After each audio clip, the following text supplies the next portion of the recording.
Welcome to a world where dazzling beauty was nothing more than a cover for absolute creative emptiness. We are used to calling these women great actresses, yet behind the scenes directors were collapsing into hysterics, desperately trying to squeeze at least one living emotion out of them. This is the chronicle of 10 Hollywood golden logs who couldn't act, didn't understand scripts, and tormented their co-stars for years with sheer amateurism. They became icons not because of talent, but in spite of its total absence, turning their incompetence into the most expensive commodity in the history of cinema. Prepare to see the true faces of goddesses whose acting gift amounted to exactly zero. But before we move on to the first star, don't forget to subscribe to the channel, hit like, and leave a comment. Enjoy the show. Marilyn Monroe is not just a name.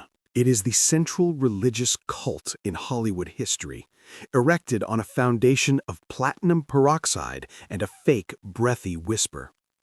We are accustomed to seeing her as a martyr, a complex soul, an unrecognized genius. But if we ruthlessly strip away the glossy layer of studio PR, what stands before us is the most monumental complete zero in the history of world cinema. Marilyn was an actress manufactured in Fox Studio laboratories. Her jaw was corrected, her nose redesigned, her voice artificially lowered to a coquettish murmur, because in her natural state she amounted to precisely nothing. Her presence on screen was a triumph of lighting technicians and cameramen over a total absence of acting skill. Monroe couldn't act, she could only pose, turning every scene into an endless self-absorbed catwalk in front of an imaginary mirror while the crew withered from her professional uselessness. Her acting was a set of mechanical mannerisms she rehearsed for years under the supervision of notorious Stanislavski method mentors she understood about as well as a child understands nuclear physics. She was a log that could not be moved without outside force. Marilyn's legendary inability to memorize even the simplest lines became common lore and a genuine curse for anyone unlucky enough to share a set with her. During the filming of Some Like It Hot, the great Billy Wilder was on the verge of a nervous breakdown. For Monroe to simply open a drawer and say, "Where's the whiskey?" it took 47 takes, 47 attempts for a 3-word line. She was not deep and fragile. She was flagrantly unfit for the profession. Colleagues like Tony Curtis compared kissing her to kissing Hitler, not for political reasons, but because of the icy, mechanical indifference and emptiness she radiated on camera. Monroe was uncontrollable in her amateurism. She relied exclusively on raw sexual magnetism, which, to be fair, worked flawlessly, but had nothing to do with the art of drama. She was a complete zero who successfully masked her void by exploiting the most basic male instincts. In every film, she played herself, a confused, sexually available blonde incapable of any complex inner transformation. Her attempts at serious projects like The Misfits turned into an ordeal to watch. Behind her tears, there was no pain. Behind her screams, no passion, only the panic of someone who realizes they've been exposed.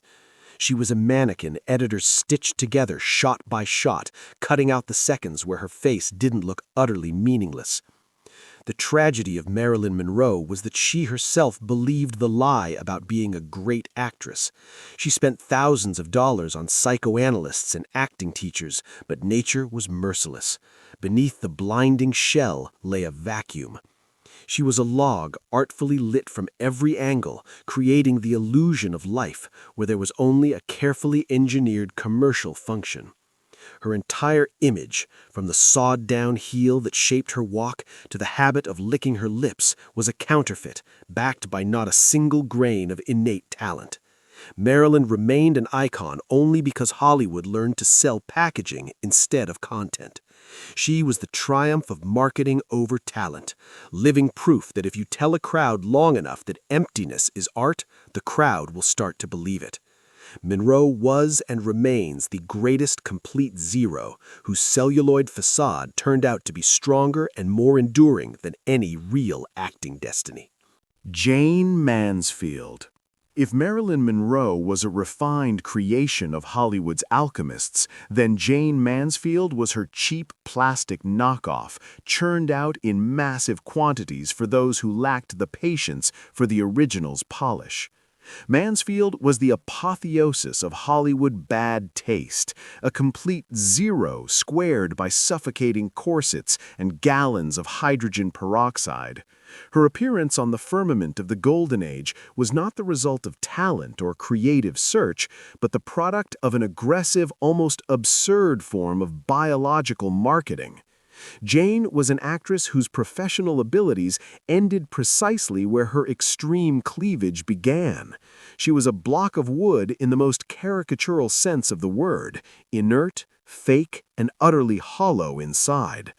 On screen, she functioned not as a living human being, but as an inflatable prop designed solely to plug the gaps in low-grade comedies. Mansfield's acting was the distilled essence of grotesquerie, falseness, and total amateurism. She did not merely lack the ability to act, she seemed, on a biological level, incapable of understanding what transformation even meant. Any attempt to express emotion on screen collapsed into clumsy farce, leaving the viewer with a sense of second-hand embarrassment. If a scene required joy, she bared her teeth as if strapped into a dentist's chair under laughing gas. If sadness was called for, she pouted petulantly, turning into an overfed infant. Her urge to overplay was completely uncontrollable, turning every role into a toxic parody of herself. Her presence on set provoked quiet fury among seasoned colleagues. She felt no rhythm, did not hear her partners, and was utterly deaf to any direction that did not concern the angle of her bust. She was a block of wood that could not be carved, because beneath the layers of makeup, false lashes, and hairspray, there was no human substance at all. The world trumpeted her phenomenal IQ of 163, perhaps the most vicious and cynical joke in Hollywood history. How could a woman with such intelligence display on screen the mental level of a stool? In truth, the myth was merely part of the grand circus called Jane Mansfield. She was a master of self-promotion and a complete absolute zero at the craft itself. Her success rested on well-rehearsed tricks, conveniently accidentally losing a dress strap in front of paparazzi lenses, or unleashing a piercing ultrasonic shriek that became her only acting color. She was a complete zero who successfully monetized her vulgarity, turning it into a brand. Directors used her as visual noise, a loud, garish blot meant to distract the audience from holes in the plot. No serious project could withstand her presence.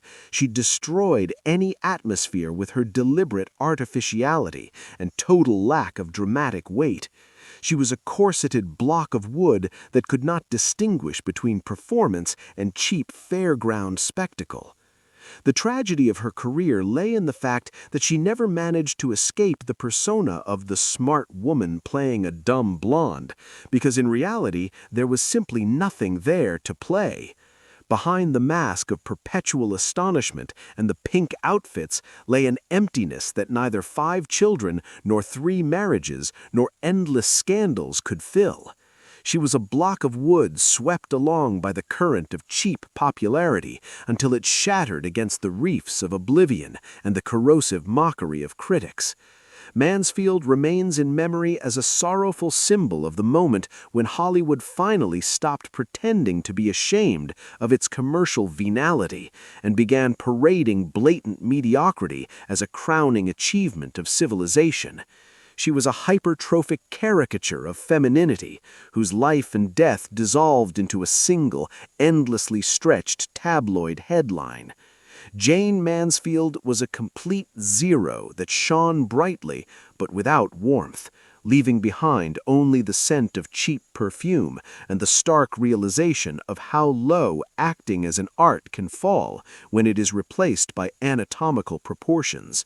She was the queen of a plastic world in which talent was considered a hindrance, and the ability to be a beautiful block of wood was the highest form of mastery.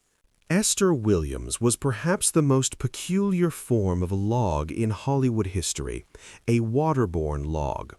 She became the living embodiment of Golden Age absurdity, when MGM, having no idea what to do with her athletic past, invented an entire genre just for her, the aqua musical. Esther was a complete zero in any space not filled with chlorinated water. While she glided gracefully through pools to music, surrounded by fountains and synchronized swimmers, the audience fell under a spell. But the moment she climbed onto dry land, dried off, and opened her mouth, the magic crumbled to dust, exposing a catastrophic lack of acting ability. She was furniture wheeled into the frame solely to wait prettily for the next dive. Her acting range was narrower than a swimming lane. Williams herself admitted with startling cynicism, "I can't act, I just swim." This wasn't modesty, it was her career diagnosis. She was utterly static. Her face was frozen in an eternal, chiseled Hollywood smile that never changed, neither during love confessions nor when informed of a loved one's death. She was a log that floated beautifully on water but sank instantly in any dramatic scene. Directors who worked with her knew the rule. Give Esther lines longer than 5 words and the take was doomed. She didn't feel the text, didn't grasp subtext, and delivered every line with the intonation of an answering machine someone forgot to turn off. She was a functional accessory to special effects, a living interior decoration with the charisma of bathroom tile. MGM exploited her body so ruthlessly that throughout her entire career, Esther never got a chance and never had the ability to reveal even a trace of human depth. Her performance consisted of a set of calisthenics: swim into frame beautifully, toss her head, square her shoulders, freeze. She was uncontrollable in her emotional limitation. You couldn't squeeze a single tear or a spark of genuine anger out of her. Everything about her served one purpose: to look like a flawless athletic equipment. She was a complete zero whose lack of talent was masked by millions of dollars poured into pool sets and exotic costumes. When the aqua musical genre fell into decline, Williams's career collapsed instantly, because without water, she turned out to be a dull woman unable to string 2 convincing words together on camera without looking fake. The tragedy of Esther Williams lay in her captivity to her own physical perfection. She was a log polished to a shine so it would reflect the studio lights, but inside there was nothing but emptiness and chlorine. Her place in film history is a triumph of form over substance, where the ability to hold one's breath underwater was valued more than the ability to convey the movement of a human soul. She is remembered as a sequined mermaid, but as an actress, she was and remains a complete zero, whose career amounted to an overextended athletic routine against a backdrop of cardboard palm trees. Esther proved that in Hollywood, one could become a top-tier star even if one's acting talent sank toward absolute bottom, so long as the swimsuit fit perfectly and the water stayed clear. She was the queen of visual noise, a premium-grade log that never learned to walk on the solid ground of acting, preferring to splash endlessly on the surface of her blinding incompetence. Lana Turner. Lana Turner was the perfect product of MGM's studio assembly line, a woman discovered behind a cafe counter and elevated to goddesshood, while somehow forgetting to equip her with even the rudiments of acting talent. Lana was a complete zero wrapped in cashmere and mink coats, an actress whose entire career rested on her ability to be professionally beautiful while standing still. They called her the Sweater Girl, and that nickname was far more honest than any title of dramatic actress. The sweater on Lana delivered a better performance than Lana herself. She was a top-tier block of wood, expensive, lacquered, utterly immobile, and cold like a marble slab in a morgue. Turner did not live in the frame, she merely occupied it, allowing the camera to admire her flawless profile while her mind seemed engaged in anything except understanding her own role. Her acting consisted of a set of memorized poses assumed with the polished grace of a mannequin in a luxury department store. Lana was completely helpless in scenes that demanded psychological flexibility or emotional rupture. Her face remained an impenetrable mask even at moments of peak drama. Her eyes were empty, her intonations flat, her movements constrained by the fear of ruining her hair or makeup. In the iconic noir, The Postman Always Rings Twice, she was meant to embody fatal passion and lethal danger, yet in practice she resembled a frozen porcelain doll accidentally placed at the center of a criminal plot. She was a block of wood that screenwriters and directors padded with cushions of dialogue and music so the audience would not notice her total emotional deafness. Lana did not feel her acting partner. She saw in him only a prop for achieving her most flattering angle.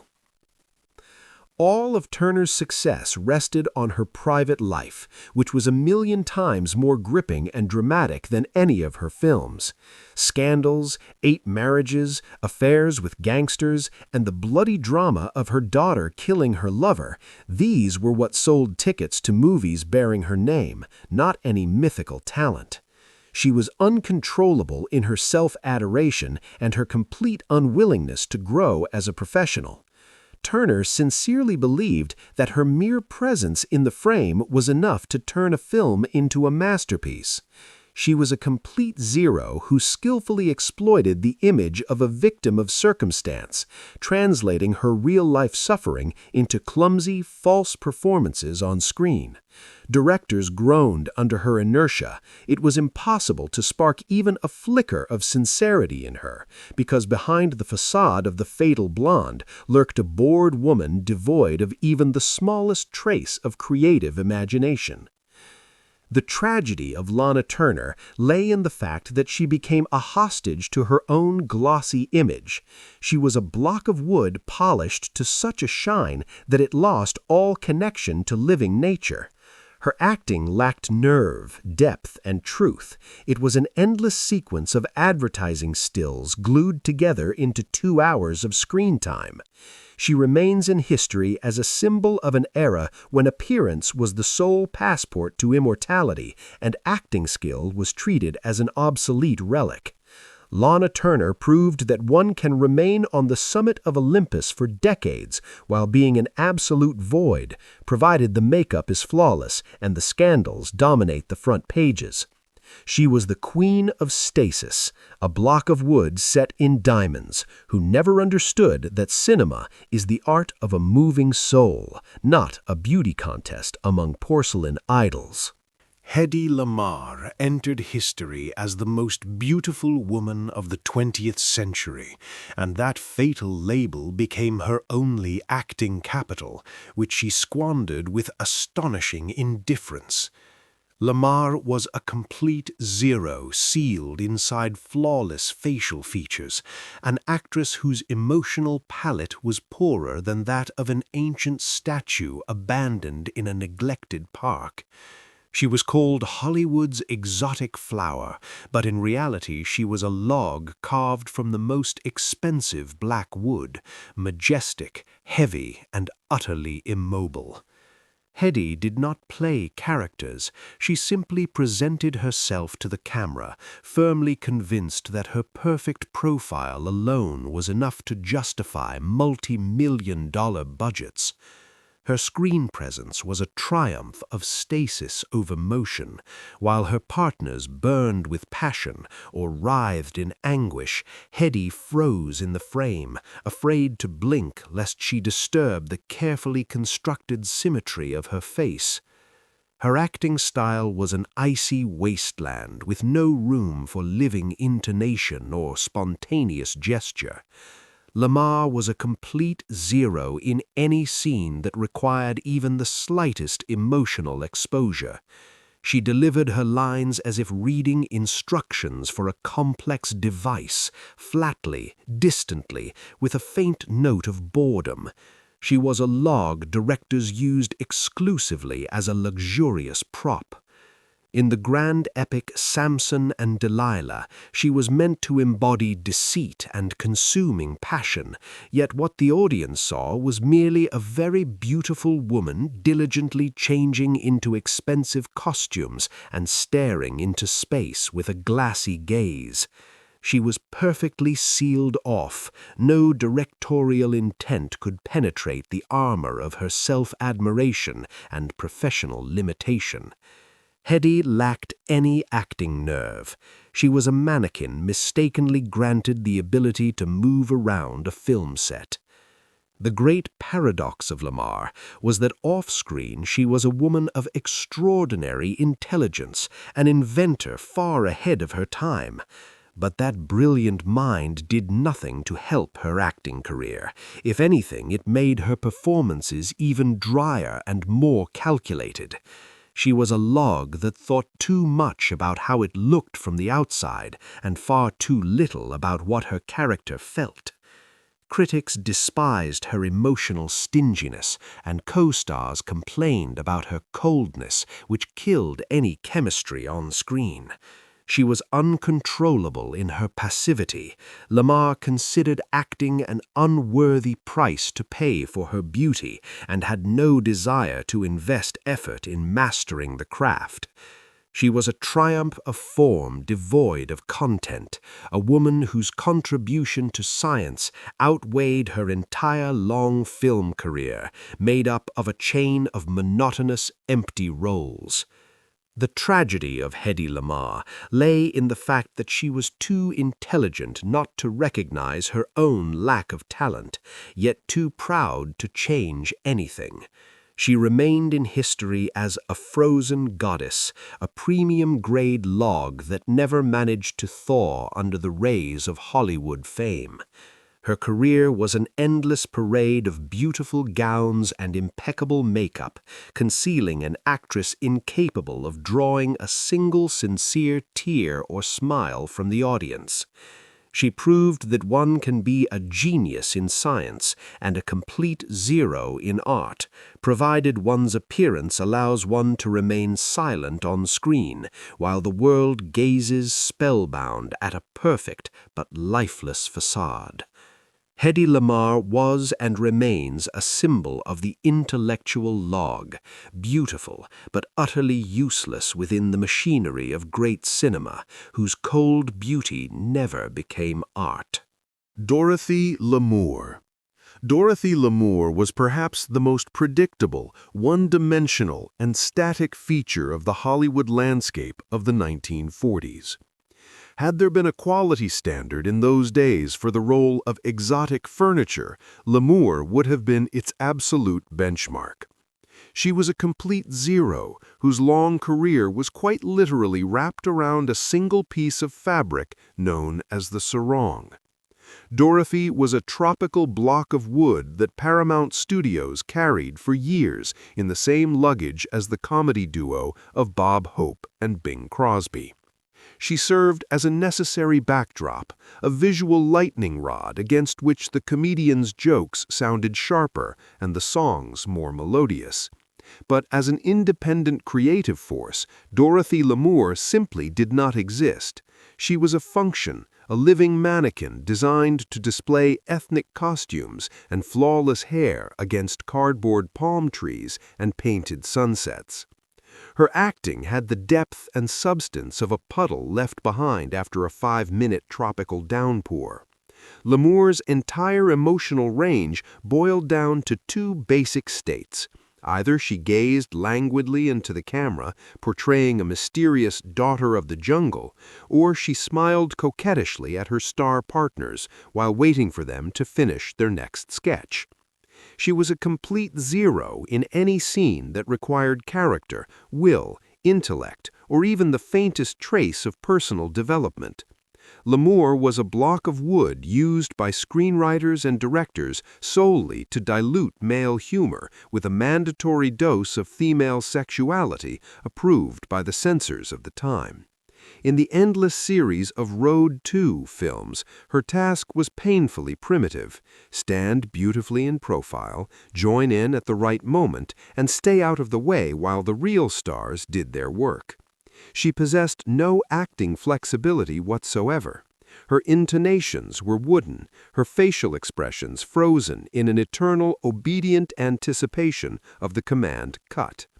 She did not live her roles, she simply clocked her contractual hours, fully aware that her sarong sold many times more tickets than all her clumsy attempts at dramatic acting combined. Dorothy Lamour was remarkably uncontrollable in her mediocrity. She fused so completely with her image of the island native that even when cast in urban dramas or noirs, she appeared as an alien presence, as though she might at any moment tear off the uncomfortable dress and slip back into her familiar loincloth. She was a block of wood that flatly refused to shed its bark, even as the forest around it began to thin. Top-tier directors never set complex tasks for her or entrusted her with multi-layered characters because they knew Dorothy was a mass-market product with a limited shelf life, utterly devoid of inner content. She lacked leadership charisma and even the most basic acting instinct. She was the eternal second fiddle, a woman as wallpaper, whose talentlessness was so stable and predictable that it eventually became part of her recognizable image. Her presence on screen did not irritate critics, for one simple reason: no one ever expected even a hint of art from her. She was a living souvenir brought back from an imaginary exotic trip, bright, shiny, and entirely useless as a piece of cinematic interior design. The tragedy of Dorothy Lamour, one she nevertheless converted quite successfully into multi-million-dollar bank accounts, lay in the fact that she voluntarily became the hostage of a single accessory. She was a block of wood nailed fast to the sandy shore of a fictional paradise island, and when the fashion for tropical exotica began to fade rapidly in the 1950s, not even splinters remained of her acting reputation.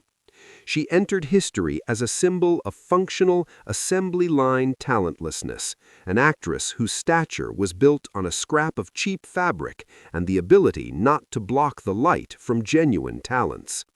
Dorothy Lamour proved to the world that in the golden age one could be considered a top-tier star for decades while remaining a complete zero, provided one fit neatly into studio sets and never claimed that one's characters possessed even the faintest trace of a human soul. She was the queen of the sarong and the high priestess of emptiness, a block of wood of the highest grade that never learned to breathe the thin air of true acting mastery, remaining forever just a splash of color in the margins of the great book of cinema history. Anita Ekberg is perhaps the most monumental example of how Hollywood and European cinema could worship a purely physical object for decades, utterly devoid of any signs of acting life. If Marilyn Monroe was at least a diligent student, Ekberg was a complete zero whose contribution to cinema was limited entirely to her dimensions. She entered eternity thanks to a single scene in the Trevi Fountain in La Dolce Vita. But let's be honest, in that shot, the fountain gave a far more convincing performance than Anita herself. She was a Swedish log, massive, clumsy, and cold, like a block of ice Fellini dragged into the sun for the sake of a striking image.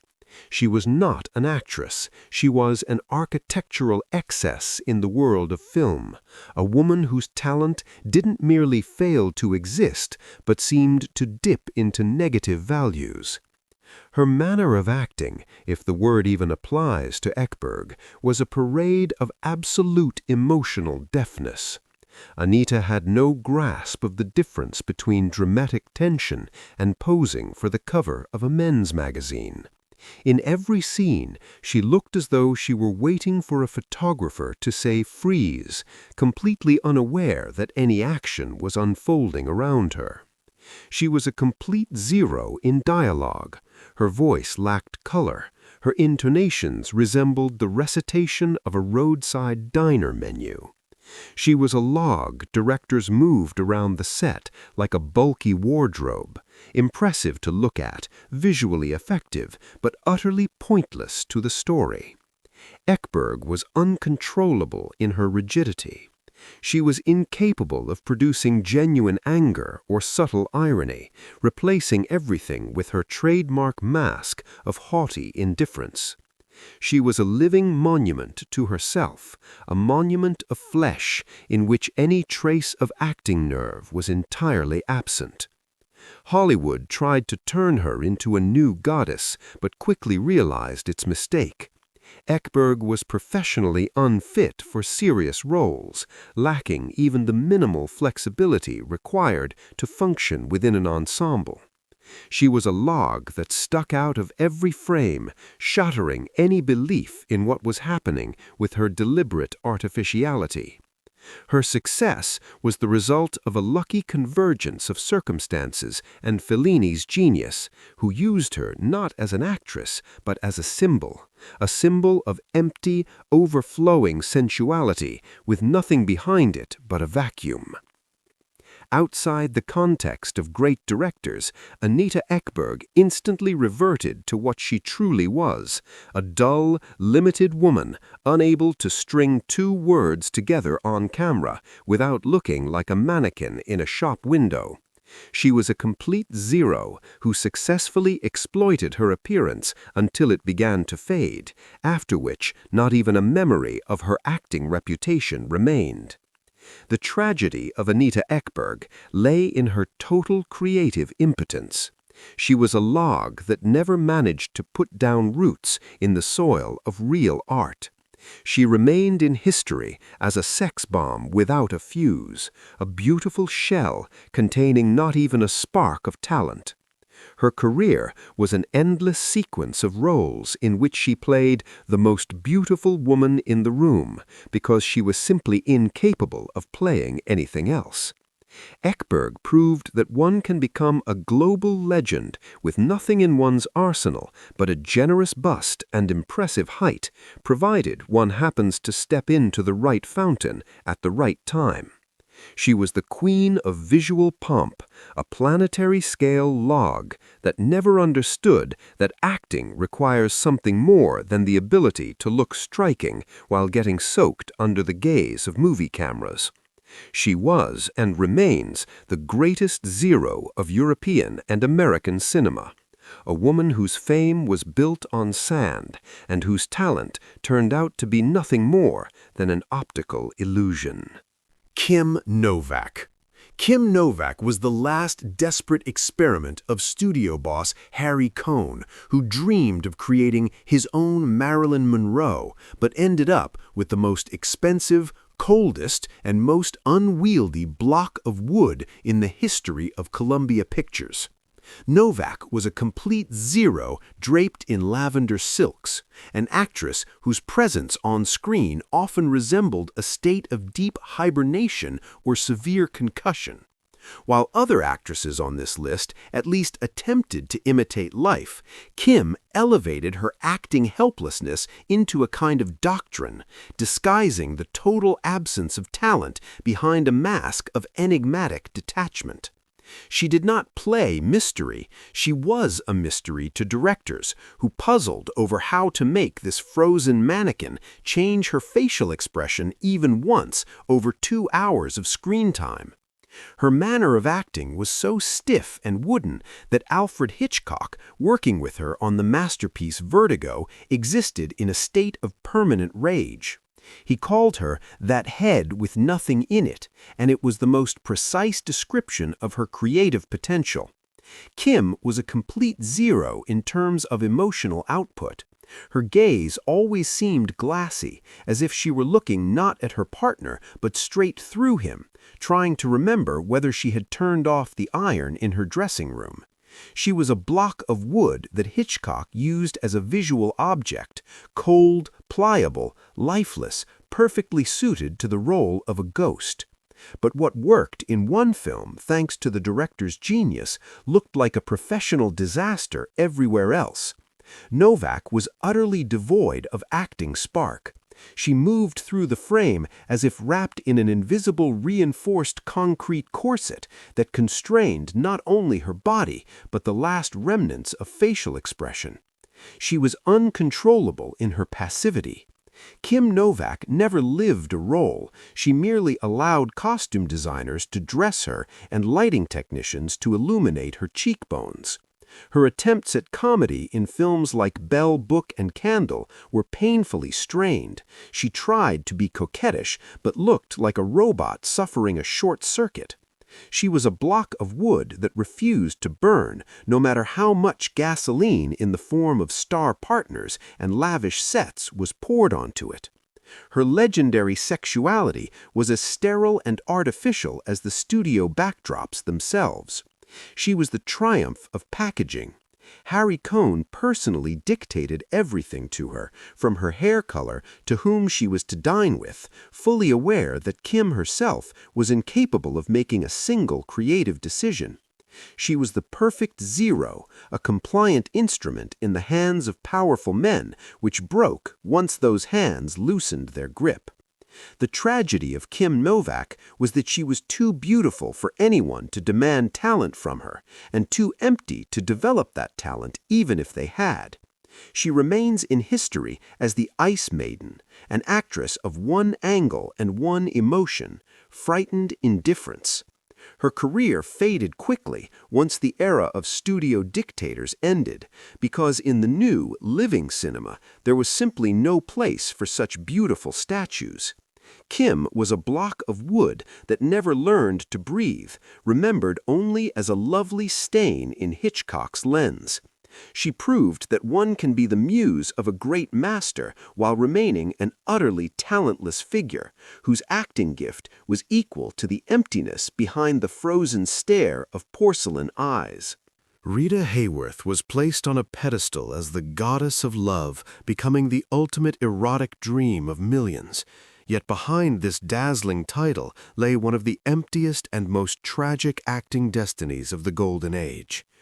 Hayworth was a complete zero whose supposed greatness was quite literally constructed in operating rooms and hair salons at Columbia Pictures. To turn the modest Spanish-Jewish girl Margarita Cancino into a global icon, the studio subjected her to painful electrolysis procedures to raise her hairline and dyed her hair an aggressive shade of red, creating a visual brand out of nothingness. But no amount of cosmetic manipulation could instill even a trace of genuine acting talent. Rita was a red-haired log, flexible, graceful, flawlessly polished, yet utterly devoid of inner substance or dramatic weight.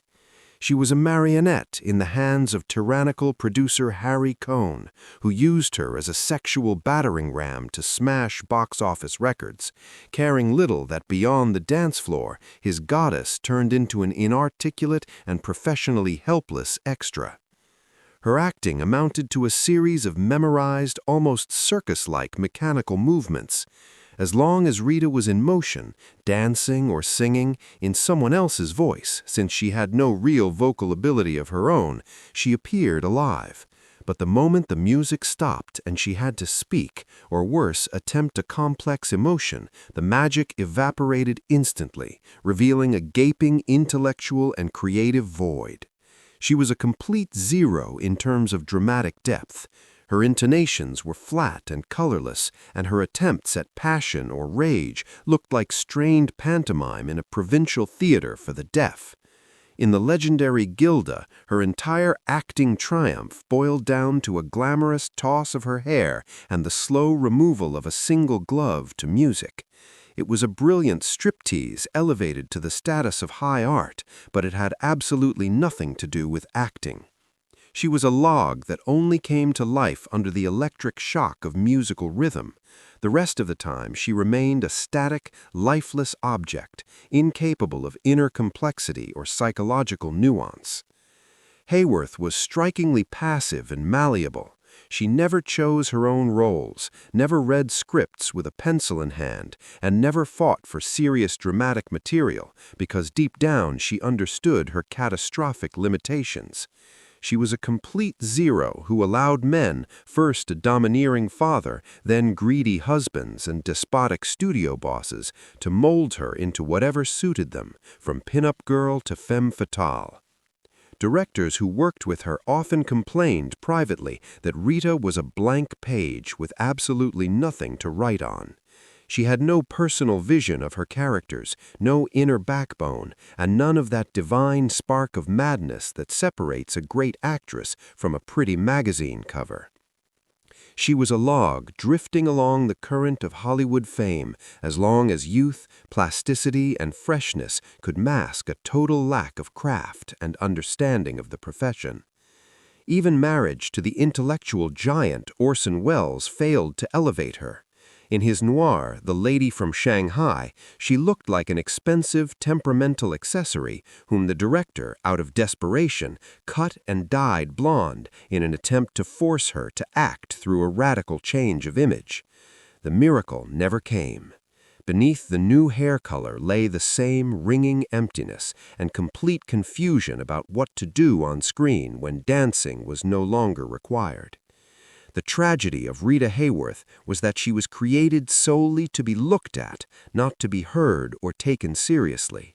She remained in history as a dancing log, a sorrowful symbol of an era in which a woman on screen was meant to be a passive object of desire, stripped of her own voice and will.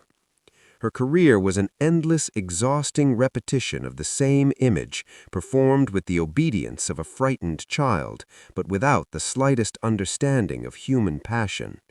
She proved that one could be the most desired woman on the planet and still be utterly talentless, one whose contribution to cinema amounted to a handful of successful, half-turned shots.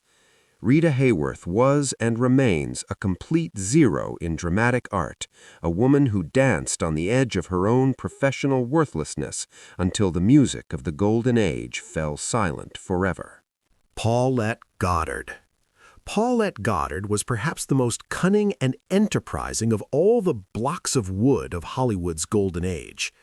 While other actresses on our list suffered from their lack of talent or tried to conceal it, Paulette wielded her complete absence of acting ability like a battering ram, using it to achieve the status of a multimillionaire and the wife or muse of the greatest geniuses of her era. She was a complete zero whose sole talent lay in knowing when to be in the right man's bed and how to flash a dazzling smile at the camera, masking inner emptiness with boundless energy. Paulette was a cheerful block of wood, loud, brisk, perpetually in motion, yet utterly static in terms of professional growth. Her film career was merely a byproduct of her turbulent personal life, where the leading roles were Charlie Chaplin's wife or Eric Maria Remarque's beloved, not the characters written in screenplays. Goddard's acting was as shallow and flat as an advertising poster.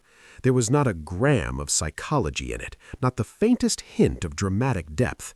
Her entire arsenal consisted of a broad smile and sparkling eyes, which was enough for Chaplin's silent masterpieces like Modern Times, where all that was required of her was to be a charming companion to the great tramp.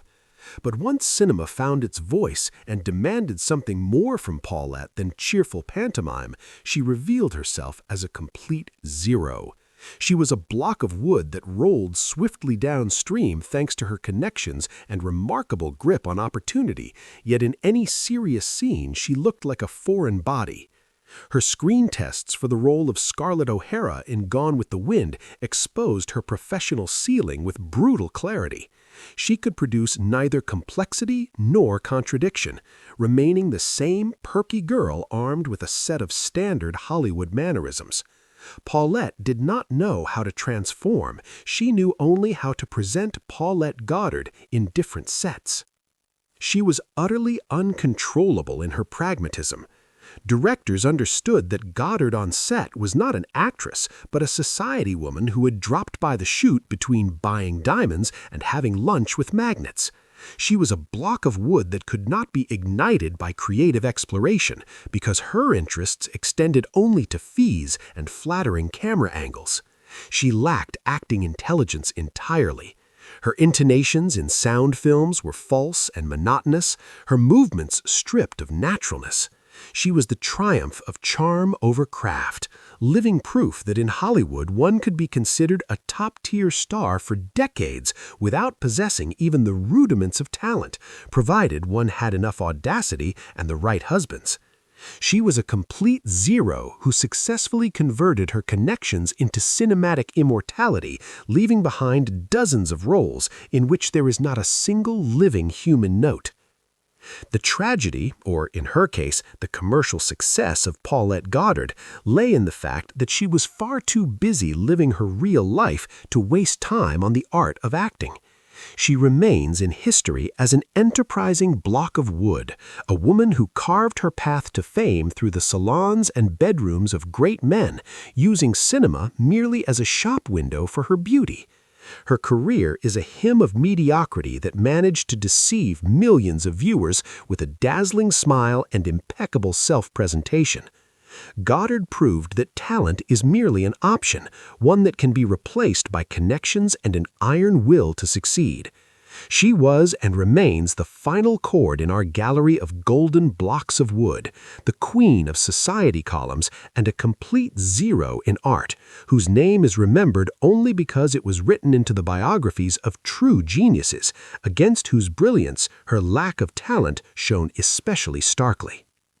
Hayworth was strikingly uncontrollable in her passivity and pliability.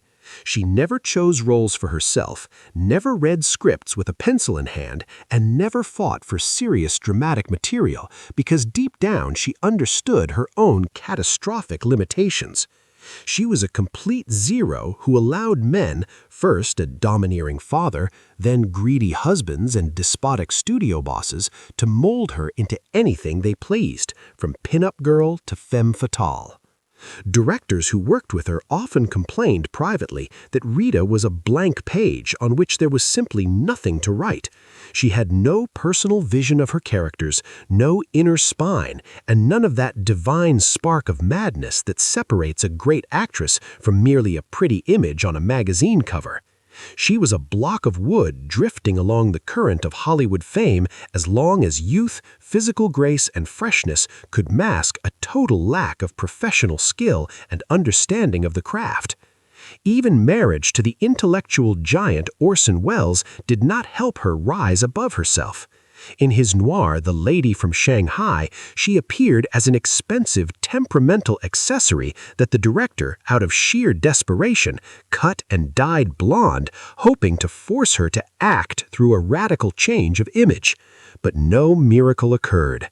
Underneath the new hair color lay the same ringing emptiness and the same inability to understand what to do in the frame when dancing was not required. The tragedy of Rita Hayworth was that she was created solely to be looked at, not to be listened to or taken seriously. She remains in history as a dancing block of wood, a sorrowful symbol of an era when a woman on screen was expected to be nothing more than a passive object of desire, stripped of voice and will. Her career was an endless, exhausting repetition of the same image, which she performed with the diligence of a frightened child, but without the slightest comprehension of human passion. She proved to the world that one can be the most desired woman on the planet while remaining an utterly talentless figure whose contribution to cinema amounts to a handful of successful half-turn shots. Rita Hayworth was and remains a complete zero of dramatic art, a woman who danced on the edge of her own professional emptiness until the music of the golden age faded forever.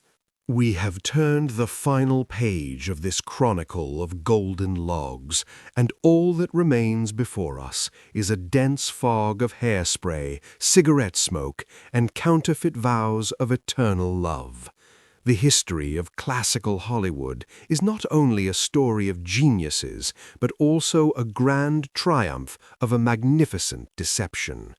These 10 women proved that in the empire of dreams, acting skill was the cheapest commodity of all, easily replaced by the right lighting, clever editing, and aggressive publicity. We have seen complete zeros become icons, emotional vacuums passed off as mysterious depth, and wooden stiffness sold as aristocratic restraint. These actresses were perfect components of a vast machine that had no need for living people with their complexities and talents. It required obedient functions, beautiful mannequins who asked no unnecessary questions and claimed no right to creative agency. They acted like logs, yet those logs became the foundation upon which the mythology of the 20th century was built. And although today we have ruthlessly exposed their professional worthlessness, we cannot deny the essential truth. Hollywood taught us to love this emptiness.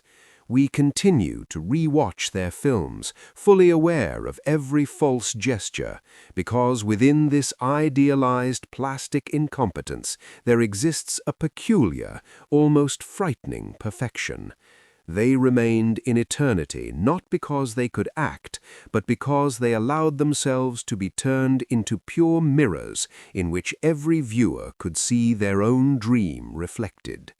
The show is over, the spotlights fade, and on the empty stage only the shadows of 10 beautiful zeros remain, figures who managed to deceive time itself, possessing nothing behind their souls except a dazzling facade.